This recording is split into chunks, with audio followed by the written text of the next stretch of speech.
Saudara, Bapak Ibu, saudara-saudari yang terkasih, selamat Paskah. Sekali lagi, selamat Paskah. Selamat.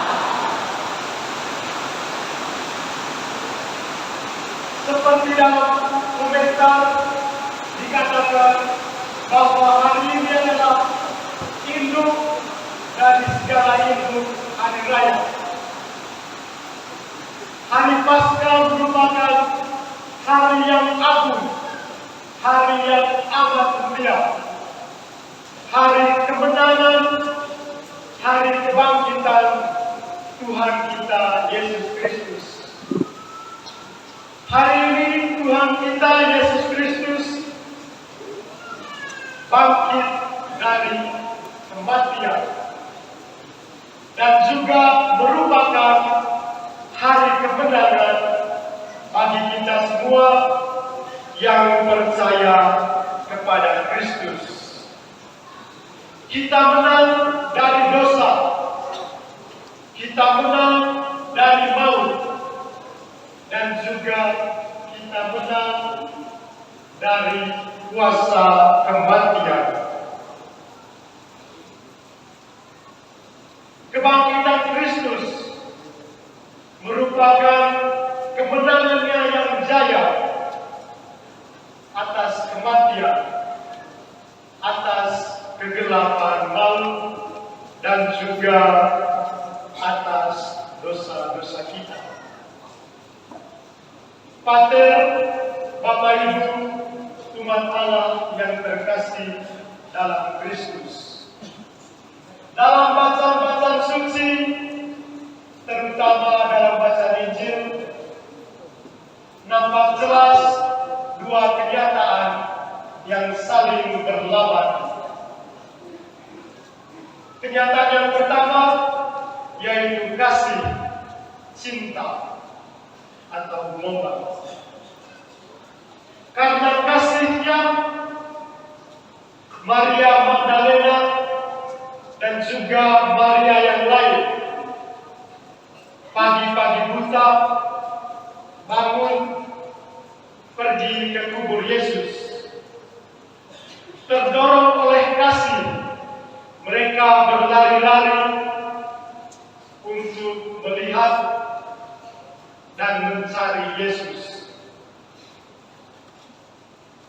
Karena kasih itu menyadarkan Maria Magdalena bahwa Yesus Kristus juga sudah terlebih dahulu mengasihi dan mencintai dia. Kita tahu bahwa Maria Magdalena pernah dirasuki oleh 7 roh jahat. Dan karena kasihnya, karena cintanya, Yesus menyembuhkan dia. Maria Magdalena membalas cinta Yesus dengan terlebih dahulu pertama-tama datang ke kubur Yesus untuk melihat Yesus, meminyaki Yesus, atau memberikan rempah-rempah. Karena kasih, karena cinta yang sama juga, Petrus dan juga murid yang lain, murid yang tidak diketahui namanya, datang ke kubur Yesus.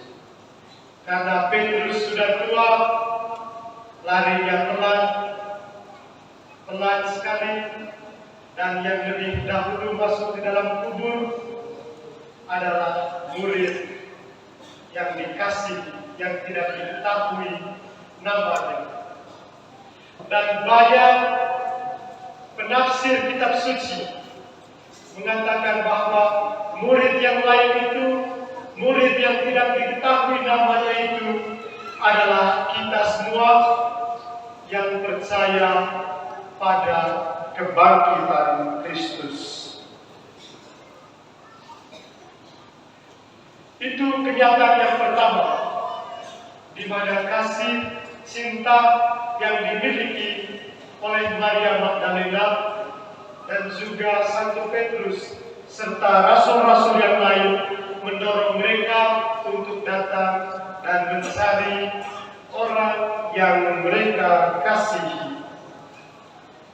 Kita lihat kenyataan yang kedua, rasa benci, rasa dendam, dan juga iri hati.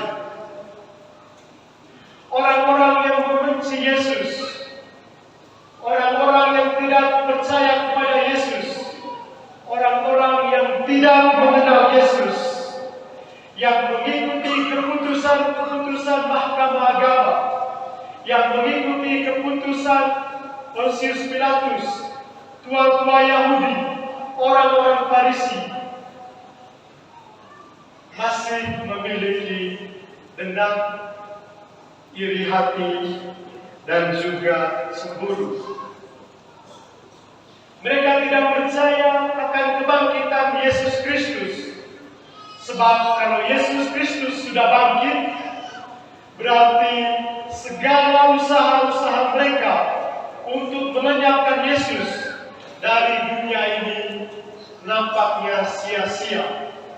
Karena rasa benci, mereka menuduh dan memfitnah para murid bahwa Yesus tidak bangkit, tetapi para murid yang mencuri mayat Yesus.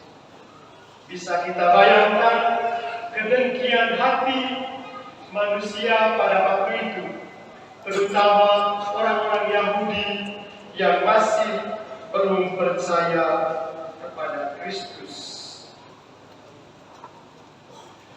Bapak, Ibu, saudara-saudari yang terkasih dalam Kristus, seperti yang saya katakan di awal, perayaan Paskah merupakan puncak, merupakan perayaan agung dan mulia. Perayaan Paskah merupakan perayaan pernyataan kasih Allah kepada manusia. Perayaan Paskah dalam keseluruhannya, sengsara, wafat, dan kebangkitan Yesus merupakan pernyataan kasih Allah yang pertama-tama dan utama merupakan pernyataan kepada kita manusia yang percaya kepadanya. Yesus Kristus yang kita imani, yang pada hari ini telah bangkit, meneguhkan dan mengesahkan secara sah bahwa kita memiliki harapan untuk hidup. Seperti bacaan pertama dikatakan bahwa kalau Yesus tidak bangkit, berarti pewartaan para murid, pewartaan para rasul akan sia-sia. Begitu juga untuk kita sebagai orang Katolik. Kalau Yesus Kristus tidak bangkit, kalau Yesus Kristus tidak menang dari kuasa maut dan juga kuasa kegelapan dosa, berarti kita juga sia-sia untuk datang pada hari ini. Tetapi kenyataannya berkata lain. Kebangkitan Kristus memberikan harapan baru bagi kita, memberikan cahaya baru bagi hidup kita. Kematian Yesus Kristus merupakan bukti bahwa kematian itu tidak ada artinya. Bahwa kematian bukanlah akhir dari kehidupan kita. Kebangkitan Kristus memberikan harapan baru bagi hidup kita. Kebangkitan Kristus membuat kita dibaharui, diberikan terang, dan juga memberikan semangat kepada kita. Pada hari ini sesungguhnya kita diajak bukan hanya memandang masa lalu kita, memandang segala keburukan-keburukan kita di masa lalu, tetapi kita juga diundang untuk melihat masa depan kita, bahwa ada harapan baru yang akan kita terima. Bapak, Ibu, saudara-saudari yang terkasih dalam Kristus, kebangkitan Kristus merupakan jaminan kebenaran bagi iman dan kepercayaan kita sebagai umat Katolik, sebagai umat yang percaya pada Kristus. Bahwasannya kepercayaan kita bukanlah kepercayaan yang sia-sia belaka. Setiap kita yang telah dibaptis dan menjadi pengikut Kristus dituntut juga sebuah tanggung jawab untuk senantiasa mewartakan sukacita kebangkitan Kristus itu sendiri. Tetapi Bapak, Ibu, saudara-saudari yang terkasih, kita hanya bisa mewartakan Kristus yang bangkit kepada sesama kita apabila Yesus itu pertama-tama bangkit dalam hidup kita. Itu dulu yang pertama. Kita harus pastikan dulu bahwa Yesus Kristus bangkit dalam hidup kita. Bangkit dari kebiasaan-kebiasaan kita yang buruk, bangkit dari kebiasaan-kebiasaan kita yang jahat, yang tidak memperhatikan sesama, yang acuh tak acuh, yang egois, yang sombong. Itu dulu, kita harus bangkit dari itu semua. Setelah itu, kita dengan berani dan pasti membangkitkan kebangkitan Kristus kepada sesama kita, terutama kepada mereka yang membutuhkan pertolongan kita.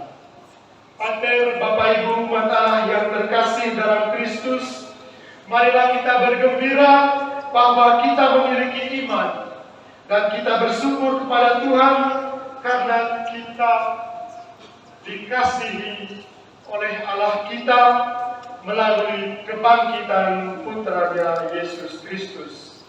Kebangkitan Kristus memberikan harapan baru bagi kita, bukan hanya hari ini, bukan hanya sekarang, tetapi juga di masa yang akan datang dan juga pada kematian kita.